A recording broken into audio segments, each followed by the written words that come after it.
Dito sa Benguet, normal daw ang mag-sharon o magbalot ng pagkain. Nakakain ka na ng libre, may take-out ka pa. Aba, saan ka pa? Katunayan, kapag nakarinig daw ng iyak ng baboy, hudyat ito na may libreng papiging. Pero bago tayo makisalo, may mga seremonyas muna na kailangan gawin ang mga bisitang gaya natin. Parte ng seremonyas ang pag-aalay ng dasal. At sayaw. Aba, kung sayawan din lang naman, pahuhuli ba tayo riyan? Pati ang isa sa pinakamatandang igorot sa lugar, ang 91 years old na si Nanay Teodora, kasali sa selebrasyon. Datuk, we call that in our dialect, datuk. So they just don't pray for the people. They are asking, the Lord to bless them with the successful blessings. If they go to business, then their business will be blessed. If they have animals, then their animals will grow. Pagkatapos ng sayawan, may pinaiikot na rice wine para inumin ng lahat. That's the rice wine. Rice wine, which makes people dance more. Yeah. Natapos na ang mga seremonyas. Papunta na tayo sa exciting part, ang pagsasaluhan ngayong araw. Ang karne ng baboy na kung tawagin nila, wat-wat. Yung pagwawat-wat po ay marami yung dahilan, may kaganapan na parang yung Thanksgiving. May nangyaring patay or may nangyaring kasalan or yung pag-aalay sa mga ninuno. Para makompleto ang ritual ng pasasalamat, kinakailangan paiwikin o paiyakin ang baboy. Ang idea po kasi ng mitolohiya ng Igorot, para matawag natin ang mga mga yumao at yung mga iba pa na mga espiritu, yun yung papaiyakin natin yung baboy. So yung pag-iiwik po, yung pagpapatay, sacred po yan. Kasi yun po ang ginagawa ng mga ninuno namin po.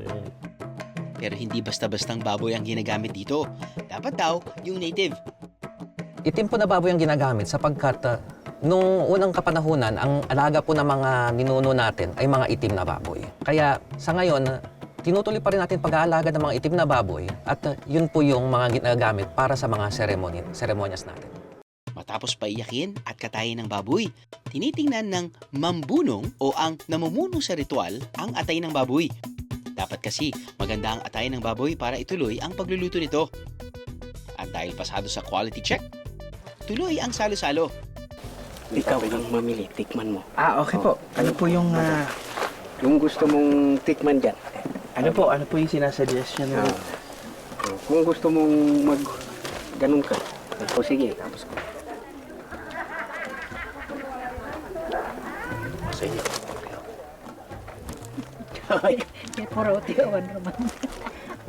Sige. Okay na. Ay, tingko.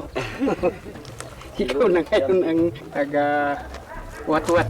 Kamuti.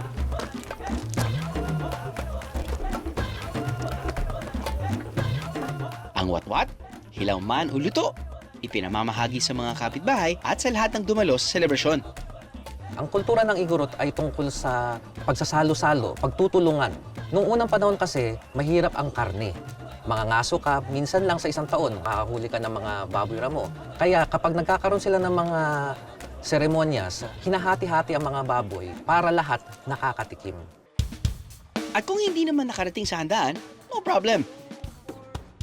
Dahil hindi lang mga present sa selebrasyon ang makakatikim ng watwat. Pati na rin ang mga pamilya nila na naiwan sa bahay. Pinababaunan din kasi ng pang-take out ang mga dumalo. So ito na talaga yung tinatawag nilang what-what. And apparently, yung karne ay, most of it actually are half-cooked. Para kapag hindi nyo naubos dito sa gathering na to, pwede nyo iuwi sa bahay nyo at you can share it with your family members. In terms of serving size, this celebration medyo madaming. So mukhang marami rin mauuwing leftovers sa kanilang mga bahay. At kung hindi pa rin mauubos ang karneng galing sa watwat, pwede rin daw yang gawing kiniing at itag o yung smoked meat na ginagawa ng mga Igorot para mas tumagal ang mga karne. Sa palengke na kung tawagin ay kissing cloud, kung saan para bang humahalik ang dalawang ulap sa isa't isa. makabibili rin ng kining at itag. Halos 25 years nang nagbibenta nito si Nanay Evelyn. Sir, ito pong product namin dito sa Benguet, sa Cordillera, na... Magkano po ulitin, ma'am? 350 po isang ganito, sir. Ano po nga, ano nga pala yung difference yan? So yung Pinausukan ito, itong sir. pinausukan, tapos Ito may asin. Ito yung may asin. Bukod sa karne, marami rin syempreng gulay sa Benguet. Kaya hindi maubusan ng pang chop suey! Uy! Ang isang chop suey set, 100 pesos lang. Kompleto sa regados na.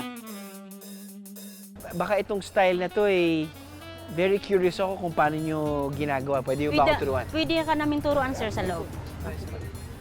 Ito po yung class. Pwede po bang umupo? Opo po, Ay, sir. opo.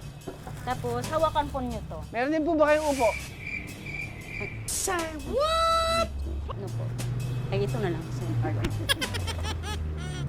So kailangan may papel Ito pa, para... repolyo. Ayan, repolyo muna. Repolyo muna. Repolyo. Bakit po repolyo muna? Para makapasok yung kwan, kasi medyo mahirap pag ito. Mahirap ang- pag hindi... Yes, sir. Lalo kung pag So malaki. kailangan yung... Repolyo Yan, muna. pasok mo muna yun. Tapos, ito yan.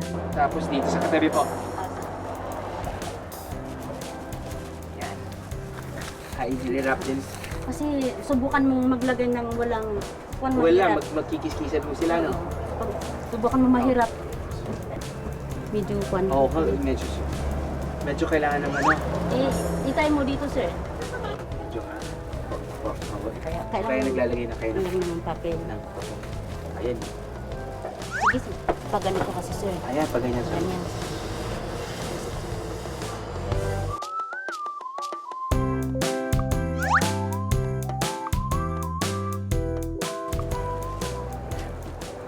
Iba yata, sir.